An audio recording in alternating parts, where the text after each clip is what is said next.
సొగసొచోడతరమ్మ నీ సొగసొచోడతరమ్మ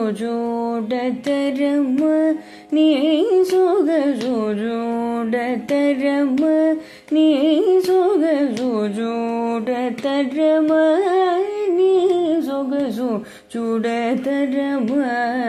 నీ సొగసొచోడతరమ్మ నిగ నిగ మనుజో నిగ నిగ మనుజో నిగ నిగ మనుజో కపోల యుగముజే మరయుమోము సొగసొచోడతరమ్మ నిగ నిగ మనుజో కపోల యుగముజే మరయుమోము సొగసొచోడతరమ్మ నీ సొగసొచోడతరమ్మ. శ్రీ శ్రవణ ఛానల్కి చిన్నారులందరికీ శ్రోతలందరికీ కూడాను మరొకసారి స్వాగతం. ఈరోజు మనం విన్న ఈ కీర్తన కాన్నడ గౌళ రాగంలో పాడారు. త్యాగరాజస్వామి వారి కృతి ఇది. పావని ఎంతో చక్కగా పాడి మనకి వినిపించారు. అమ్మాయికి అనేక అనేక ఆశీస్సులు తెలుపుతూ మనం నిన్న వశిష్ఠుల వారు శ్రీరాముడికి ఈ ఆకాశాలు ఏమిటి ఎన్నున్నాయి, 3 రకాల ఆకాశాలు ఉన్నాయి. బహిరాకాశం అంటే మనందరికీ కనబడే ఆకాశం, ఆ తర్వాత మన మనసుకు సంబంధించిన ఆకాశం, ఆ తర్వాత చిదాకాశం పరమాత్మ చైతన్యంతో కూడినటువంటిది చిదాకాశం అంటూ 3 రకాలుగా ఆకాశాన్ని విభజించి చెప్పి ఆకాశాలన్నీ ఒకదాంట్లో ఒకటి ఏ విధంగా ఇమిడిపోయి ఉన్నాయి. చనిపోయిన తర్వాత జీవుడు ఈ చిదాకాశంలో లయమైనప్పుడు ఒక్కసారిగా 3 ఆకాశాలని చూడడమే కాకుండా ఏ ఆకాశం మీద అతనికి ఎక్కువ రాగం ఏర్పడుతుందో అది స్థూలంగా కనబడి అక్కడే అతను మళ్ళీ మరోసారి పుట్టడం జరుగుతుంది అంటూ చెప్పడం జరిగింది కదా. ఆ తర్వాత ఈరోజు ఆయన ఈ వ్యాస జన్మ పరంపర గురించి శ్రీరామచంద్రుల వారికి చెప్పడానికి ఉద్యుక్తులవుతున్నారు. మరి మనం కూడాను శ్రద్ధగా వినేద్దామే. ఓ శ్రీరామచంద్ర, ఇలాంటి సృష్టి ప్రవాహంలో అంటే నిన్న చెప్పుకున్న సృష్టి ప్రవాహంలో ఇప్పుడు మన సభలో కూర్చుని ఉన్న వ్యాస భగవానుడు 32వ వ్యాసుడు ఎలా చెప్తున్నానంటే ఇతడు రాసిన మహాభారతాన్ని బట్టి, అతను రాసిన బ్రహ్మసూత్రాలను బట్టి, సజ్ఞానాన్ని బట్టి నేను ఈ మాట చెప్తున్నాను. ఎందుకంటే ఇప్పటివరకు జన్మించిన 32 మంది వ్యాసుల్లో ఆకారంలో, అధికారంలో, కులంలో, చేసిన పనుల్లో అందరిలోనూ సమానంగా ఉన్నారు. కానీ జ్ఞానం విషయం దగ్గరికి వచ్చేటప్పటికి మాత్రం వీరిలో 12 మంది కొంచెం విశేష స్థాయిలో ఉన్నారు. మిగిలిన 20 మందిలో 10 మందికి మాత్రమే వేరే కులంలో పుట్టిన వారు ఉన్నారు. వేరే కులము అంటే ఇక్కడ వంశం. వ్యాసుడు ఒక్కడే కాదు, వాల్మీకి, భృగు, అంగీరసుడు మొదలైన వారు కూడా ఇలాగే ప్రతి కల్పంలోనూ జన్మిస్తూ ఉంటారు, మళ్ళీ మరణిస్తూ ఉంటారు. వాళ్లలో కూడా ఒక్కొక్కప్పుడు సామ్యాలు ఉంటాయి, ఒక్కొక్కప్పుడు భేదాలు ఉంటాయి అంటూ చెప్పి, కల్పము అంటే బ్రహ్మగారి జీవితంలో ఒక రోజు. దాంట్లో 72 సార్లు త్రేతాయుగం వస్తుందయ్యా. వాటిలో కొన్ని త్రేతాయుగాలు ఇప్పటికే గడిచిపోయాయి. ప్రస్తుతం ఒక త్రేతాయుగం నడుస్తుంది. ఇంకా కొన్ని త్రేతాయుగాలు రాబోతున్నాయి. వీటిలో ప్రతి త్రేతాయుగం ఇంచుమించుగా ఒకే విధంగా నడుస్తూ ఉంటుంది. అలా అన్నామని అచ్చుగుద్దినట్లుగా అన్ని త్రేతాయుగాలు ఒకే విధంగా ఉంటాయని భావించకూడదు. ఇక్కడ కొన్ని తేడాలు ఉంటాయి. ఈ విషయం బాగా అర్థం చేసుకోవడం కోసం ఒక ఉదాహరణ చెప్తా విను. మనమంతా జీవులమే కదా. ఎవరి సంగతో నీకెందుకు, నీ సంగతే చూసుకో. నువ్వు జన్మించింది మొదలు మరణించేదాకా రోజులు గడుస్తూ ఉంటాయి. నిన్న అనే రోజు ఎలా ఉందో ఇవాళ అనే రోజు కూడా అలాగే ఉంటుంది. రేపు అనే రోజు కూడా మనకి అలాగే ఉంటుంది. పొద్దున్నే సూర్యోదయం అవుతుంది, మధ్యాహ్నం అయ్యేసరికి ఆకలిస్తుంది, సాయంకాలం అయ్యేటప్పటిగా సూర్యాస్తం అవుతుంది, రాత్రి అయ్యేసరికి నిద్ర వస్తుంది, మళ్ళీ మర్నాడు ఇలాగే జరుగుతుంది. ఇలా ప్రతిరోజు జరుగుతూనే ఉంటుంది. నిన్న కలిసిన మనుషుల్ని మనం ఇవాళ కలుస్తుంటాం, నిన్న చేసిన ఉద్యోగమే ఇవాళ కూడా చేస్తుంటాం. ఈ విధంగా మన జీవితంలో ఒక రోజుకి చాలా పోలికలు కనబడతాయి. అది నిజమే. కానీ మన జీవితంలో ఒక్కో రోజుకి మరొక రోజుకి తేడా ఎంత మాత్రం లేదని చెప్పగలమా? అలా కూడా చెప్పలేం. ఎందుకంటే ఫర్ ఎగ్జాంపుల్గా నిన్నటి దాకా నీలో నువ్వే కుమిలిపోతున్నావు. ఇవాళ విశ్వామిత్ర మహర్షి వచ్చి నీ మనసులో మాటలు బయటికి లాగుతున్నాడు. నిన్నటికి ఇవాళకి మార్పు లేదా మరి? అందుచేత నిన్నటికి ఇవాళకి చాలా దగ్గర పోలిక ఉంది, కొంత భేదం కూడా ఉంది. అది మన జీవితంలో మనం గమనిస్తున్న విషయం అన్నమాట. సరిగ్గా ఇదే విధంగా బ్రహ్మగారి జీవితంలో, అంటే చతుర్ముఖ బ్రహ్మగారి జీవితంలో కూడా ప్రతిరోజు ఇంచుమించు ఒకే రకంగా సాగుతూ ఉంటుంది. కొంచెం తేడాలు కూడా ఉంటాయి. బ్రహ్మగారి రోజుకి కల్పం అని పేరు అనుకున్నాం కదా మనం. అంచేత ప్రతి కల్పంలోనూ సృష్టి ఇంచుమించుగా ఒకే రకంగా జరుగుతూ ఉంటుందని శాస్త్రాల్లో మనకి పెద్దలు చెప్పారు. అందుచేత ఈ వ్యాసుడే కాదు, నువ్వు నేను కూడా అనేక పేర్లతోటి అనేక జీవితాలు గడిపామయ్యా. అయితే ఆ వివరాలన్నీ నాకు తెలుసు, నీకు తెలియడానికి ఇంకొంచెం సమయం ఉంది. శ్రీరామ, మరో రహస్యం చెప్తాను విను. కల్పంలో వ్యాసుడుగా జన్మించిన వ్యక్తే మళ్ళీ పై కల్పంలో కూడా అదే వ్యాసుడుగా జన్మించడం కూడా ఉంది. ఎందుకంటే కొన్ని కర్మశేషాల వల్ల వచ్చిన జన్మలే మళ్ళీ వస్తుంటాయి.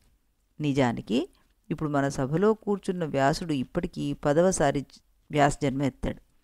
ఈ వ్యాసుడు ఇంకా 8 సార్లు మళ్ళీ వ్యాసుడుగా జన్మించి ప్రతిసారి మహాభారతపు రచన చేస్తాడు, ప్రతిసారి వేద విభాగం చేస్తాడు.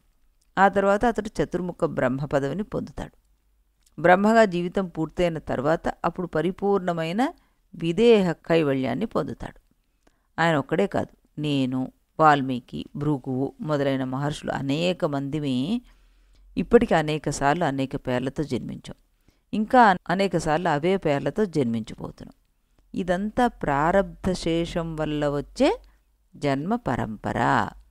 ప్రస్తుతం మాత్రం ఈ వ్యాసుడు కానీ మేము కానీ జీవన్ముక్తులమై జీవిస్తున్నాం.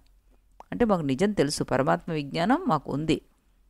అందుకే మాకు ఈ సంసారం వల్ల భయం కానీ, దుఃఖం కానీ, అహంకారాలు కానీ, మమకారాలు కానీ ఇవేవీ లేవు. జీవన్ముక్తుల స్థితి కూడా అలాంటిది అనమాట. శ్రీరామ, మాకిప్పుడు మాయావరణం తొలగిపోయి పరిపూర్ణమైన స్వస్వరూప దర్శనం జరుగుతూ ఉంది. కానీ ఇంతకు పూర్వం మేము చాలా తీవ్రమైన యోగ సాధనలు చేసి ఉన్నాం. ఆ యోగ ఫలం వల్ల మాకు కొన్ని అధికారిక శరీరాలు ఇంతకు ముందే సిద్ధించి ఉన్నాయి. కనుక అవి ఇప్పుడు మేము పొమ్మన్నా పోవు. దీనికి ఉదాహరణ నీకు చెప్తా విను. ఇది ఇలా ఇంత తొందరగా అర్థం కావట్లేదు కాబట్టి ఇక్కడ ఉదాహరణ చెప్తా విను. నువ్వు మంచిగా బాణాలు వేసేవాడి వీరుకాడివే కదా, బాణాలు నేర్పుగా వేయగలిగేవాడివే కదా. చిటారు కొమ్మన ఒక పక్షి కూర్చునుంది. ఆ పక్షిని కొట్టాలని నువ్వు ఒక బాణం వేసావు. నీ బాణం వెళ్ళి ఆ పక్షికి తగిలింది. పక్షి గొంతులో నీ బాణం గుచ్చుకున్న తక్షణమే నీ బాణం ఆగిపోతుందా? ఆ పక్షితో సహా ఆ బాణం ఇంకా కొంచెం ముందుకు పోతుందా? ఓ బాణమా, పక్షి మెడలో గుచ్చుకోవడం కోసం నిన్ను వేశాను, ఆ పని పూర్తి అయిపోయింది కదా, అనవసరంగా ఇంకా ముందుకు సాగి ఎందుకు శ్రమ పడతావు అని నువ్వు ఆ బాణానికి బోధించావు అనుకో, ఆ బాణానికి అర్థమవుతుందా? ఆగుతుందా? అర్థం కాదు కదా. ఆగలు కూడా ఆగలేదు కదా. ఎందుకంటే అది జడం. జడ వస్తువు సొంతంగా ఏ పని చేయలేదు, ఆగిపోను లేదు. నిజానికి ఒక జడ వస్తువు ఎప్పుడు స్తబ్దంగానే పడి ఉంటుంది. ఒక సచేతనమైన జీవిలోంచి కొంత చైతన్యం దానిలోకి ప్రవేశిస్తే ఆ చైతన్యం ఉన్నంత వరకు అది అలా సాగిపోతూనే ఉంటుంది. ఇది జడ వస్తువు యొక్క స్వభావం.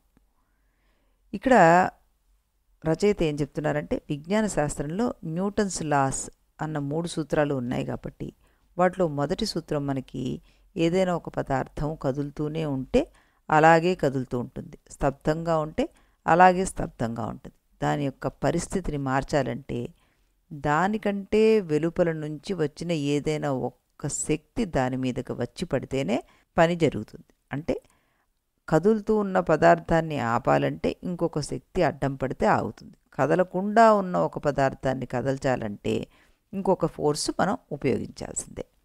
ఇప్పుడు వశిష్ఠ భగవానుడు చెప్పేది కూడా ఇంచుమించు అలాంటిదే అని మనం గ్రహించాలి.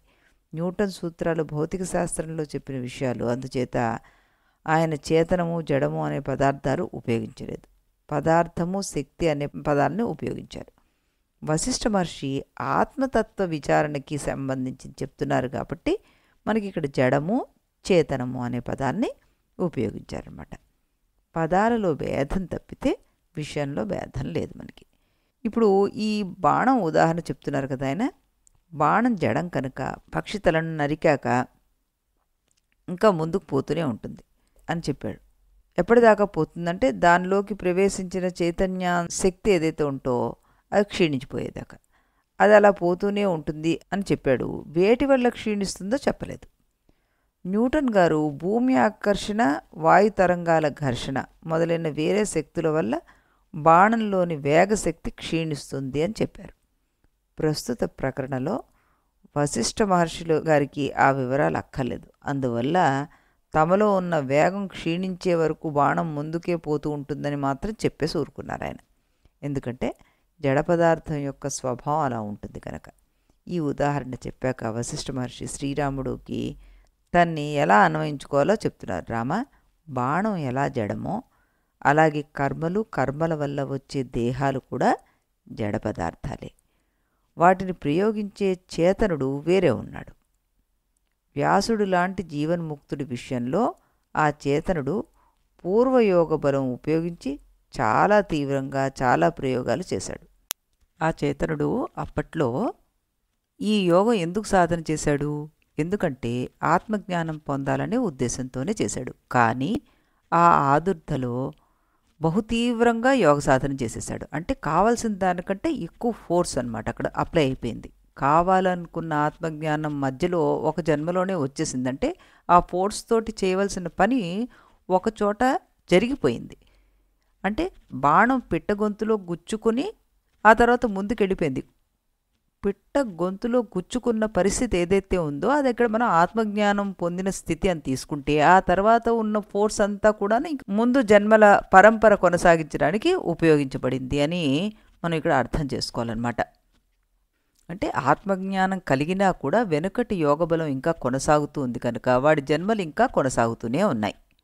ఇలా జ్ఞానసిద్ధి కలిగాక కూడా దేహాధారణ కలిగి ఉండేవాడిని జీవన్ముక్తుడనే పిలుస్తారు. ఒక జీవన్ముక్తుడు అయ్యాక కూడా ఇంకా దేహాధారణ చేయవలసిన పని ఉంటే అలాంటి మహానుభావుల వల్ల బ్రహ్మదేవుడి యొక్క సృష్టి ప్రక్రియలో కొన్ని ఆధికారిక కార్యాలు నిర్వహింపబడతాయన్నమాట. అందువల్ల వారి శరీరాల్ని ఆధికారిక శరీరాలని, ఆ శరీరాలను ధరించి ఉన్న వారిని ఆధికారిక పురుషులని పిలుస్తుంటారు. ఇందాక నీకు చెప్పాను కదా, ఈ వ్యాస భగవానుడు ఇంకా 8 సార్లు భారతం రాయాల్సి ఉంది. ఆ తర్వాత చతుర్ముఖ బ్రహ్మ శరీరం ధరించవలసి ఉంది. ఇలా ఆధికారిక పురుషత్వ యోగం వ్యాసుడికి ఉండడం వల్ల ఇతనికి పరిపూర్ణమైన ఆత్మజ్ఞానం కలిగినా కూడా నిరంతరం నిర్వికల్ప సమాధిలో ఉండిపోవడం కానీ, దేహాన్ని పూర్తిగా వదిలేసి విదేహ కైవల్యానికి వెళ్ళిపోవడం కానీ సాధ్యం కావట్లేదు. ఎందుకంటే ఈ సృష్టి ప్రక్రియకు ఇలాంటి ఆధికారిక పురుషులు ఎంతోమంది కావాలి. అందువల్ల వారు పైకి శరీరధారులుగా కనిపించినా కూడా పూర్వయోగ బలం చేత ఏవేవో పనులు చేస్తున్నా కూడా వారు అజ్ఞానులేమో అని మనం భ్రమించడానికి వీల్లేదు. వారు పరిపూర్ణ జ్ఞానులే. ఇక శుకుడు అంటావా, ఇలా ఆధికారిక శరీరధారణ చేయవలసిన అవసరం అతనికి రాలేదు. అతని యొక్క పూర్వకర్మలో యోగంలో ఈ రకమైన అసలు యోగం లేనేలేదు. అందువల్ల అతడు జనక మహారాజు దగ్గర చిత్త నిర్మలత్వానికి సంబంధించిన పరిపూర్ణ జ్ఞానాన్ని పొందిన వెంటనే మేరు శిఖరానికి చేరి తన జీవిత శేషం అంతా నిర్వికల్ప సమాధిలో గడిపేసి ఆ తర్వాత శాశ్వతమైన విదేహ కైవల్యాన్ని పొందేశాడు. అందువల్ల అతడు పరిపూర్ణ జ్ఞానవంతుడని ప్రజలు త్వరగా అర్థం చేసుకోగలుగుతున్నారు. అంతే తప్ప జ్ఞానం విషయంలో వ్యాసుడికి కానీ శుకుడికి కానీ ఏ మాత్రం తారతమ్యం లేదయ్యా అంటూ చెప్పారన్నమాట. శ్రీరామ, శుకుడికి కలిగిన జ్ఞానం వ్యాసుడికి ఎందుకు కలగలేదు అని అడిగావు కదా, దానికి సమాధానం చెప్పేశాను. ఇక్కడ నువ్వు అడక్కపోయిన ఒక ప్రశ్న పుట్టేందుకు అవకాశం ఉంది కనుక దానికి కూడా సమాధానం చెప్తున్నాను, విను. ఈ ప్రశ్న ఏంటంటే, ఇలా క్రమక్రమంగా జీవులకు ముక్తి కలిగిపోతూ ఉంటే కొంచెం వెనక ముందుగా అందరూ జీవన్ముక్తులు అయిపోవాలి. అంటే కొన్ని కోట్ల కల్పాలు అయ్యేసరికల్లా సృష్టిలో ఉన్న జీవులందరికీ ముక్తులు వచ్చాయి. అందరికీ ముక్తి వచ్చిందంటే మాయ అనేది పూర్తిగా అంతరించిపోయినట్లే. ఆ తర్వాత ఇంక జీవి అనేది పుట్టడు. ఈ స్థితి ఎప్పటికో ఒకప్పటికి వచ్చి తీరుతుంది, దానంతట అది వచ్చి తీరుతుంది. కనుక ఈనాడు బతికి ఉన్న జీవుల్లో ఏ జీవి కూడా మోక్షం కోసం పని చేయవలసిన పని లేదు. మోక్షం అంటే ఏమిటి? పుణ్యం కోసం పనిచేయాల్సిన పని లేదు. హాయిగా ఇంద్రియ సుఖాలను అనుభవిస్తూ మళ్ళీ చచ్చిపోతూ మళ్ళీ పుడుతూ ఉండొచ్చు. ఎప్పటికో అప్పుడు మోక్షం వచ్చి తీరుతుంది. కనుక నేను మోక్షం కోసం కృషి ఎందుకు చేయాలి? ఇది ప్రశ్న. ఇది నేను చెప్పిన జీవన్ముక్తి ప్రక్రియ వల్ల కలిగే అవకాశం ఉంది. కానీ ఇది నిజం కాదు. శ్రీరామ, ఈ సృష్టిలో జీవులు అనంతం అని చెప్పాను. అనంత జీవుల్లో కూడా కొంతమంది మాత్రమే జీవన్ముక్తులై విదేహముక్తులై మళ్ళీ మిగిలి ఉండే జీవుల సంఖ్య అనంతమే అవుతుంది. వీరిలో కొందరు ఎంతకాలానికి మళ్ళీ జన్మించక వారి కర్మానుభవానికి అనుకూలమైన సమయం కలిసిరాక అలాగే స్తబ్దంగా పడిపోయి కూడా ఉంటారు. వారి పరిస్థితి ఎలా ఉంటుందంటే, మీరు మహారాజులు కదా, మీకు బాగా తెలుస్తుంది. పెద్ద ధాన్యపు రాశి ఉందనుకో, దాని పనివాడిని పెట్టి ఒక సేరుతో కొలవమంటే వాడు ఒక సేరు గొట్టం తీసుకుని కొలిచి పక్కన పోస్తూ ఉంటాడు. ఆ పోయడంలో ఆ సేరు గొట్టంలో పైన చేరిన గింజలు కింద పడిపోయి గొట్టంలో అడుగున ఉన్న గింజలు రాశిలోకి పైకి చేరుతూ ఉంటాయి. ఇప్పటికీ ఆ రాశిలో ఆ గింజలు పైకి వచ్చాయి అనుకుంటూ ఉంటే ఇంకా 2-3 సేర్లు గింజలు దాని నెత్తిన పోస్తూ ఉంటాడు వాడు. దాంతో పైన ఉందనుకున్న గింజ మళ్ళా కిందకు వచ్చేస్తుంది. కొంతసేపటికి ఆ కొలత కొలిచేవాడికి పై అధికారి ఇన్స్పెక్టర్ వస్తాడు. వాడు మరోసారి కొలిపిస్తాడు. ఇలా సేరుగొట్టంతో కొలిచినప్పుడు ధాన్యపు గింజలు పైకి కిందకి మారినట్లుగా జీవుల జన్మలు పైకి కిందకి తిరుగుతూనే ఉంటాయి. ఇక్కడ సేరుగొట్టం అంటే దాన్ని మెజర్ చేసే ఒక పాత్ర అన్నమాట, ఒక వెసల్. సేరులు, కొంచెలు, మానులు కొలమానం తెరైన వాళ్ళ కోసం చెప్పడం జరిగింది, అన్యదా భావించద్దు. ఇలా నరకాలు స్వర్గాల్లో వాళ్ళు తిరుగుతూనే ఉంటారు. జీవులు అనంతం కనుక ఈ ప్రక్రియ అనంతంగా సాగిపోతుంది. అందుచేత మాయ అన్నది పూర్తిగా దానంతట అది ఇంకిపోయే పరిస్థితి మనకి ఎప్పటికీ కనిపించదు. అందుచేతనే మాయని దానంతట అది వదిలిపెడితే అంతం కాదని పెద్దలు చెప్తారు. ఏ జీవి తనను ఆవరించుకుని ఉన్న మాయను నశింపచేసుకోవాలని కృషి చేస్తాడో వాడికి మాత్రమే మాయ నశిస్తుంది, వాడికి మాత్రమే మోక్షం లభిస్తుంది. కనుక రామ, ప్రతి మానవుడు తన మోక్షం కోసం తన పురుష ప్రయత్నం చేసి తీరాల్సిందే. అంటే మాయ దానంతట అది ఎప్పటికీ వదిలి వెళ్ళదు. మనంతట మనం దాన్ని ప్రయత్నం చేసి వదలగొట్టాలన్నమాట.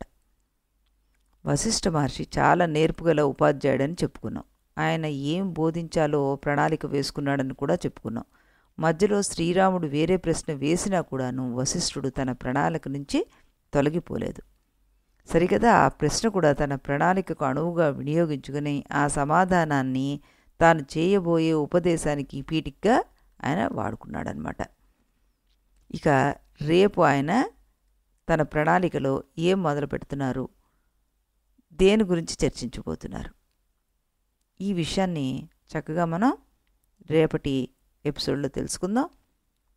శ్రీరాములు వారి మరొక కీర్తనతోటి స్తుతి చేసుకుంటూ రేపు ఇదే సమయానికి ఇదే ఛానల్లో కలుద్దాం. అంతవరకు సెలవు.